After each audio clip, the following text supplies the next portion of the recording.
Laptop computer spins onto the screen, opens, and displays ATP Education Program webinar series, closes, and then spins off the screen. Hello and welcome to this video on the importance of low-tech assistive technology in a high-tech world, specifically looking at executive functioning supports.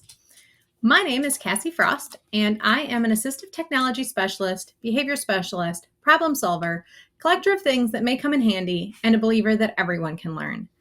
I've included my Twitter handle here on this page, and I will also include my email at the end of the video.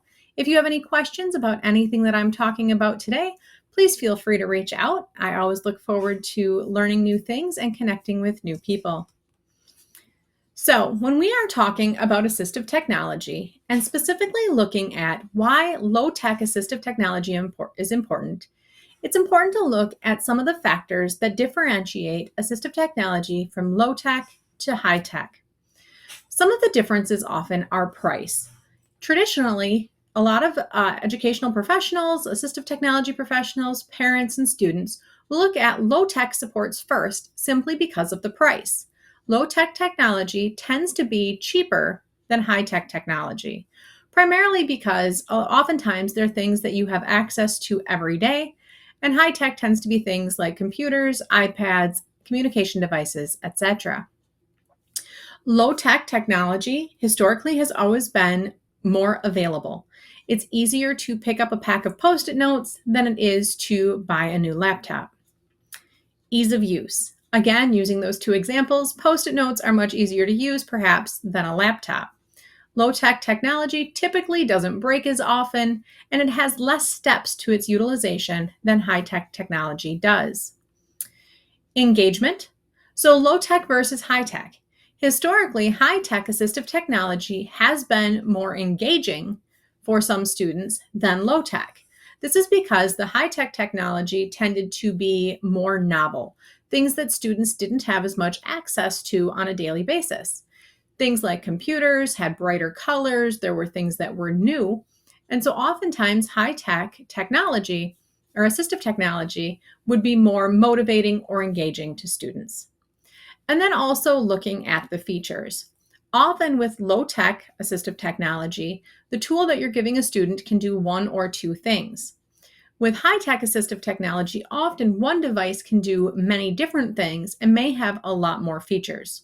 So it's very important to look at all of these things when we're considering whether we should be using low-tech assistive technology or high-tech assistive technology. But let's go a little bit further.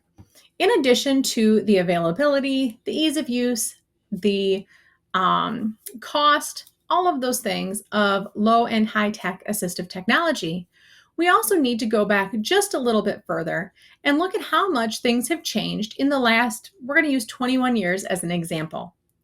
21 years ago, students were expected to keep all of their assignments, their notepads, their notebooks, their books, all of these things in their desk. So when they'd write out an assignment, they'd get out their notebook, they'd write it down, they would keep that in their desk. Today, we oftentimes don't have students keeping as many things in their desk, but instead, we will have them keeping those same writings in their Google Drive. Again, 20 plus years ago, students were keeping things in folders, in paper 2-pocket folders, oftentimes again in that desk. But now we're using more and more digital folders in your Google Drive or your Microsoft or any of your other storage places. 21 years ago, we were encouraging students to write their names on their paper. As soon as they got an assignment, the first thing you were expected to do was put your name on your paper. Now, again, 21 years later, we are looking at how do we name files? How do we name files on our computer so that we can find them again later? And again, 20 years ago, we were often using paper planners. Students were expected to carry a paper planner with them. Oftentimes, teachers had routines for filling those out, maybe having parents sign them. They were expected to go back and forth home to school. Today, more and more, we have students using digital calendars. While we do have some paper planner usage, more and more teachers are moving towards using digital calendars and digital planners for their students to keep track of their work. Along with that, as educators, we are moving for ourselves more towards the latter portion of these, using more and more digital tools ourselves. So if we look at today's learning environment, not all, but especially in the past year and a half, we have moved more and more and more to a digital learning environment. This means that our students are spending more time on devices, be that a laptop, an iPad, a cell phone. Most of their learning content is coming from this screen. This is where their books are, their meetings with teachers are. This is where they're interacting with their peers and doing group projects. This is where they're storing all of their files. 20 years ago, this was where students were writing things down and keeping track of things and writing out assignments and pulling it out later to look back on it as a planner with what they needed to do. This is how maybe they were collaborating with peers, writing things down and sharing notebooks back and forth. If you look back and forth between these two, it's pretty easy to see, even at a quick glance, there's a lot more room for distraction in this environment than there is or was in this environment. Now, along with the technology, and I'm never going to say that technology is a bad thing because I think it's amazing all the doors that it's opened. However, for our students who struggle with executive functioning, along with moving to this environment, there's become a whole different group of struggles. So I'm not going to say they're bad struggles or more struggles, but they definitely are different. Where a student was expected to be writing a paper in a notebook, their distractions likely were the people around them. Their peers making noise, wind coming in through the window, the lighting, those all could be distractions. Those are all things that could make students struggle with attention. However, in this environment, students have a lot more potential distractions to them. With the internet age, students have unlimited access to videos, to different things to read, things to research. And again, a lot of those things are super positive. Students being able to have access to things to see, things to learn, things to do is wonderful. And again, these tools have offered a whole bunch of new supports as well. However, it is a very different learning environment than it was in the past. So let's look at assistive technology as well. In the past, it was very common for assistive technology to be high-tech devices. This is because our students would be storing things in a folder, they would be writing things in a notepad, they would be reading things in a book, and they would be keeping their stuff organized with folders. They'd be writing things down in planners. They'd be keeping track of time with a clock in the classroom.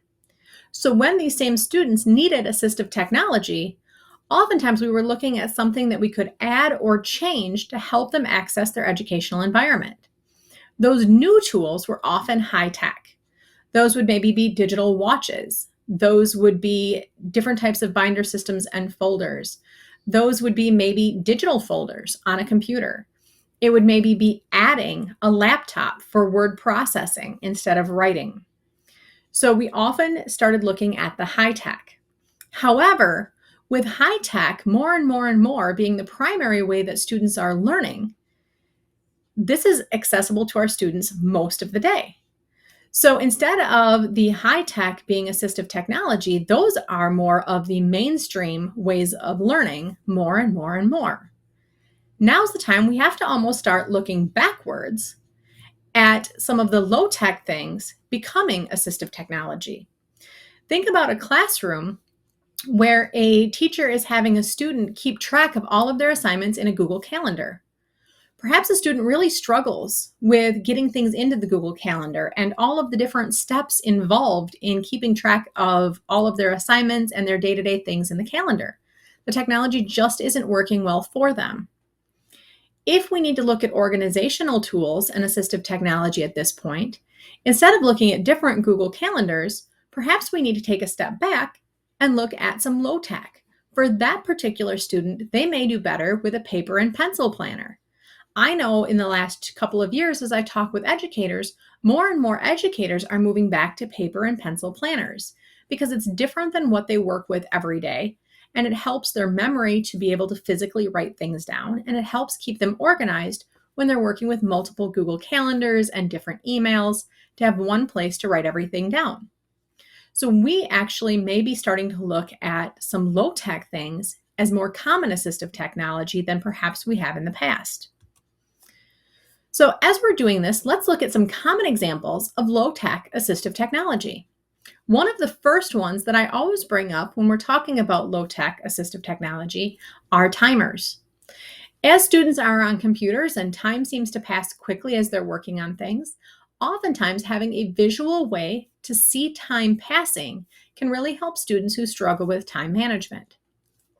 On the screen are 3 different versions of timers that work really well for students who struggle with observing the passage of time. The very first one is a time timer. So this is a clock that shows, not a clock, it's a timer actually, that shows red. You spin it to set it. And as time passes, the red slowly disappears until it's all gone, and you can set a timer to go off at that point. Again, this will show students the passage of time without having a super high expense of any big digital timers or high-tech devices.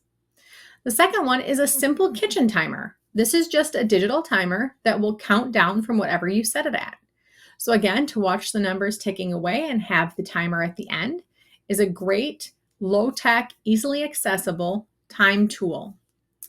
The very last one here is an analog clock, and using it a little bit differently by using markers to color in portions of the clock to show the passage of time. For example, if you color in a portion of it green and a portion of it red, and you can explain to students that as the minute hand moves through the green, that's when they should be doing whatever activity, and when it gets into the red, they should be cleaning up. These are some really easy, cost-effective, low-tech tools for supporting students who struggle with time management, or for students who maybe struggle with some of those processing issues. Some other amazing executive functioning low-tech tools, these are probably my favorite, is let's look at visuals. Often we don't think of visuals as being assistive technology. However, more and more and more, as students are working in a digital world and in high-tech things, having low-tech schedules and visual schedules to help prompt students through helps them move through their day. This is really beneficial for students who struggle with organization, who struggle with time management, with attention, with focus. This can help with all of those. So, visual schedules are a great place to start if we're looking at visuals. Here are 3 examples of visuals that can really be helpful for students. The first one is a first then, so simply showing students first you need to get this done, then you get to work on that. Really helps kind of delineate out what needs to get done first and then second. In the middle is just a simple schedule, where these used to be in students' planners. More and more, I'm seeing schools give these out in a digital format. But for some of our students, having that hard paper copy of this really helps them get through their day. The last one is a simple to-do and done schedule. It's just a checklist of things that need to get done, so a student can move those tasks to the done as they get them completed.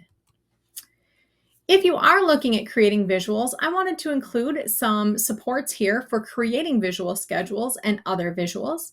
There are 4 different options here to try out. I would suggest if any of them are interesting to you, after this video ends, I would definitely encourage checking them out.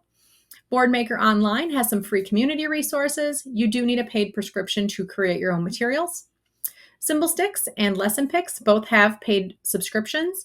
However, you can go on and kind of try them out and see what they do, but you're not able to print things without a paid subscription. And the last one is Read and Write for Google Chrome. This is free for teachers, and it's not initially created to make visuals. However, you can use the Picture Dictionary tool to find visuals that can work for your students if they are needing picture supports. Executive functioning and low tech are a great combination. For students who are struggling with time management, with overwhelm, with memory, oftentimes the high-tech tools can be a lot. They can add a lot of things into a student's day, and they can become either very overwhelming or just one more thing that kind of throws off what little bit of organization and stuff that's going really well for them. So low-tech tools should definitely not be overlooked. Look around your room and see what things work well for you. Simple things like Post-it notes, different colored of pencils, color coding, visual supports work phenomenally for students who are struggling with executive functioning. Create some visuals, ask students what work well for them. And if you have any questions, definitely reach out to me. I look forward to hearing from you and seeing if you have any other ideas or questions or options that we can look at going forward. Thank you for watching. For more information on the ATP Education Program, please visit our website at atp.nebraska.gov/education or email us at atp.education@nebraska.gov.